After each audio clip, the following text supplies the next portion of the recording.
वो क्लोज कर लेंगे। सैयदना इब्राहीम अलैहिस्सलाम जब हजरत सारा के साथ अपनी अहलिया मोहतरमा के साथ निकलते हैं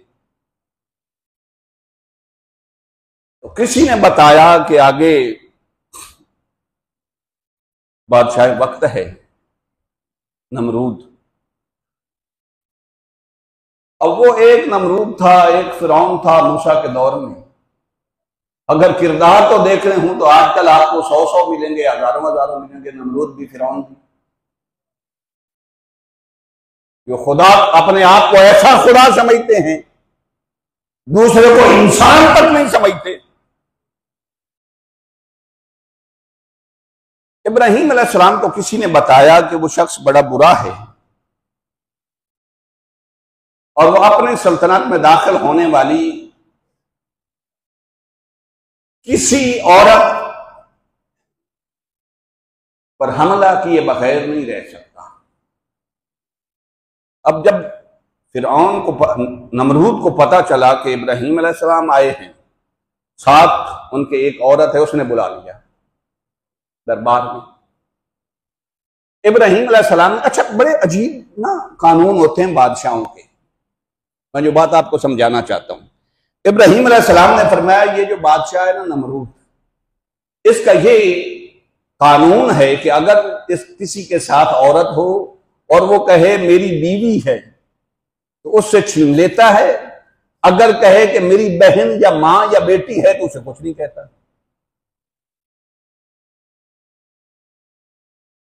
इब्राहीम अलैहिस्सलाम ने हजरत सारा से फरमाया कि आप जाएंगी ना तो आपसे वो पूछेगा कि इब्राहीम आपके क्या लगते हैं, तो आपने कहना है कि वो मेरे भाई। अब पहले उसने इब्राहीम अलैहिस्सलाम को बुलाया तो इब्राहीम अलैहिस्सलाम ने फरमाया कि ये मेरी बहन है, आज ही उख्ती। उसने कहा आप चले जाए, मैं इससे पूछ लेता हूं। दरबार लगा था, अब नबी की बीवी थी, पाक दामना थी, तो मेरा रब भी गैरत करता है ना, तो फिर ऐसी हतक और बेइज्जती अपने बंदों की दुनियादारों के सामने नहीं ना होने देता। नमरूद ने यूं निगाह उठाई, पूछा कौन है इब्राहीम? उसने कहा मेरा भाई है। उसने कहा नहीं नहीं तुम झूठ बोल रहे हो। आगे हाथ बढ़ाने लगा तो आधा जमीन में धंस गया, जमीन फटी और आधा जमीन में धंस गया और मुंह से झाग निकलना शुरू हो गई, जबान इतनी बाहर लंबी निकल आई।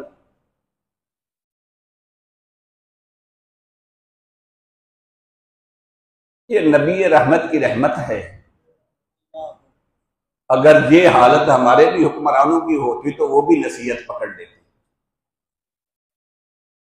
मगर चूंकि ये नबी रहमत की उम्मत है, हुजूर हमेशा अपनी उम्मत पे पर्दा रखते हैं। उसने कहा मुझसे गलती हो गई, आप मुझे मौत फरमा दे माई साहबा, तो मैं तौबा करता हूं। आपने फरमाया तो इंसान नहीं है, दरिंदा है, तूने फिर वही हरकत करनी। फिर माई साहबा ने हजरत सारा ने दुआ फरमाई, वो जमीन से बाहर निकल आया, जबान अंदर चली गई, झाग रुक गई। अब दरिंदा था, दोबारा हाथ बढ़ाने लगा, फिर जमीन जो है वो फटी और उसमें फिर वो धंस गया, फिर जुबान बाहर निकल आई, फिर मुंह से झाग निकलने लगी।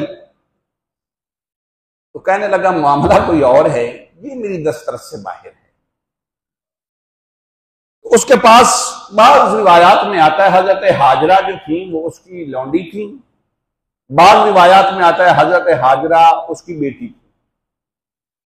मगर यार ये उस रब की कुदरत है ना, चाहे तो नमरूद की बेटी का निकाह इब्राहीम से करवा दे, चाहे तो फिरौन के घर में मूसा को पाल कर उसे नबी बना दे। ये तो उसकी कुदरत है ना। तो हजरत हाजरा जो थी ये नमरूद की बेटी थी। उसने कहा भाई ये मेरी बेटी जो है ये मेरे दीन के साथ जो इत्तेफाक नहीं करती, मैं इससे बड़ा तंग हूं, तो माई साहबा आप भी जाएं और इसे भी साथ ले जाएं। तो हजरत हाजरा सलामुल्लाह अलैहा हजरत सारा के साथ चल पड़ी। अब इब्राहीम अलैहिस्सलाम जो थे वो नमाज पढ़ रहे थे, जब पहुंची तो आप नफल पढ़ रहे थे। आपने इशारे से पूछा कि क्या कहा नमरूद ने, तो हजरत सारा ने फरमाया कि अल्लाह ने उसे मबहूत कर दिया है और उसने मेरे साथ एक नौकरानी और लौंडी भी भेजी है।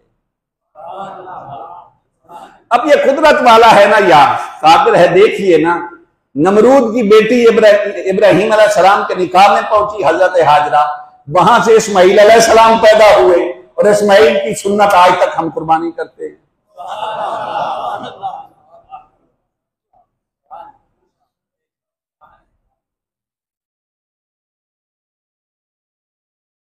फिर हजरत हाजरा सलामुल्लाह अलैहा का सैयदना इब्राहीम अलैहिस्सलाम के साथ निकाह हुआ और सैयदना इस्माईल अलैहिस्सलाम